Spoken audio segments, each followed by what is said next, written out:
The path of free volition.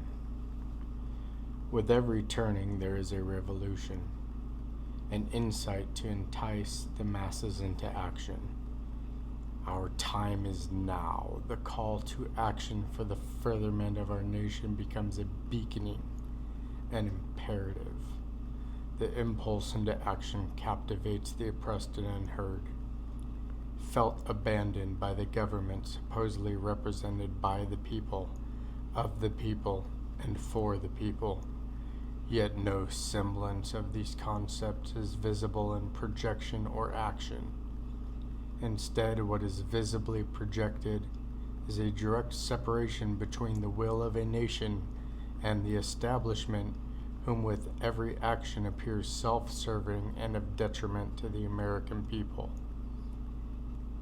Even back into the events of the November's election, so many unanswered questions into every aspect of the election.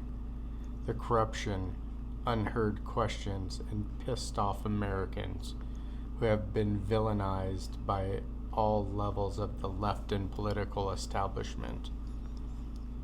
These actions have left many to a disenfranchised state on the verge of open warfare to reset the balance and bring back order into the nation, the consequences of which would be disastrous and leave a permanent scar unto the nation. Of course, nobody wants this course of action. How is a nation to continue when our base beliefs are being challenged daily by the establishment on every level of our being? So we exist at an impasse, unable to move on with the amount of open issues and Americans being disregarded by the power base.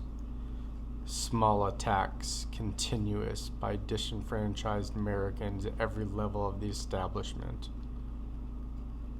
Financial was a brilliant move to hit the establishment on what they care about most. What happens if the American people stop playing the game of the corrupt beltway? Revolt. War. The trends are blatantly obvious. For 6 continuous months, firearms and ammunition sales have been 700% above normal. The population is preparing for what the unknown reactions of the establishment or something more. That is yet unseen. The only viable way to proceed is to answer the questions of the American people that the politicians claim to represent. As of yet, all of our questions remain unanswered. Not surprising, the Beltway has always been self-serving. Usually, they have not directly interfered with normal American workers. The tide has shifted as of late. Their attacks are directed at the American people, raising tensions and bringing the fundamental problems of our system to the forefront. How far we have diverged from our constitutional origins. The coalition of patriots is scattered. Now, a primary way that the establishment is able to push so much of their influence on the populace. They have what the people don't, unity of purpose. If there was ever a calling to unite the people of this country, one would think that the loss of all individual liberty would be that calling. It is not advanced far enough. Only at the point where the future of the nation will be fundamentally changed, when the influence of the Beltway is right in your face, affecting every single aspect of your life. Imagine your every aspect, expression, and act was regulated and controlled by a central power structure. It has happened many times before to free societies. It always progresses the same. We are approaching the point where it cannot be solved by diplomatic means. It has already been prophesied by our founding fathers.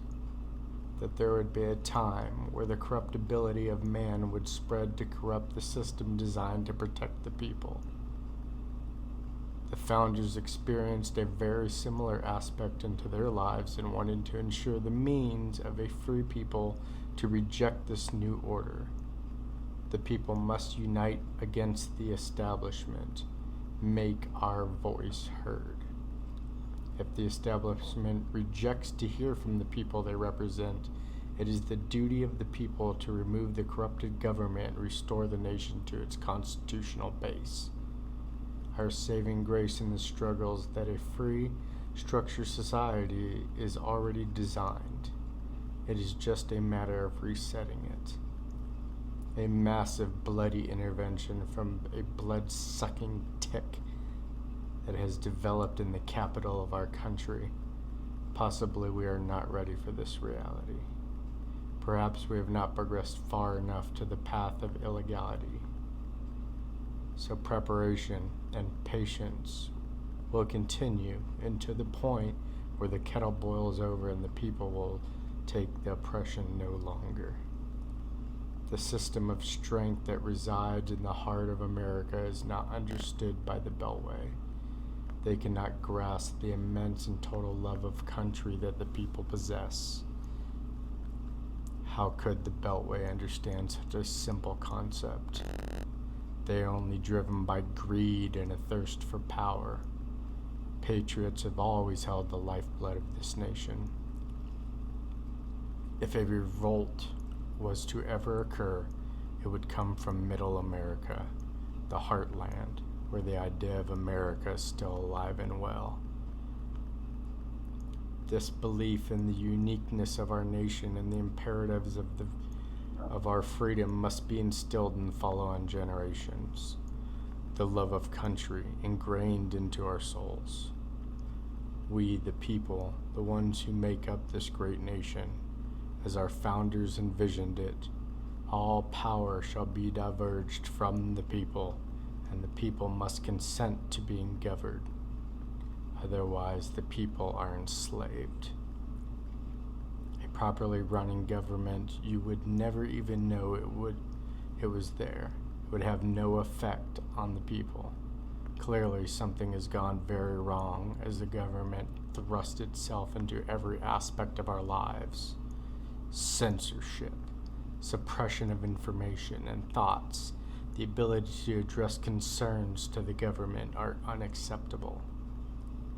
These trends should never have happened in this nation, and still here we are, at the point where our voices have no meaning or purpose, unless in resolve, at least alone, when we consolidate our voices, presented strength, unity of purpose, are a direct threat to the establishment.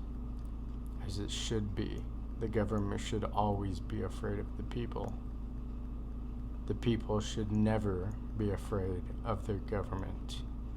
It is time to remind the Beltway who this country belongs to, how strong our resolve is, and to reset the balance of the nation for the betterment of the country.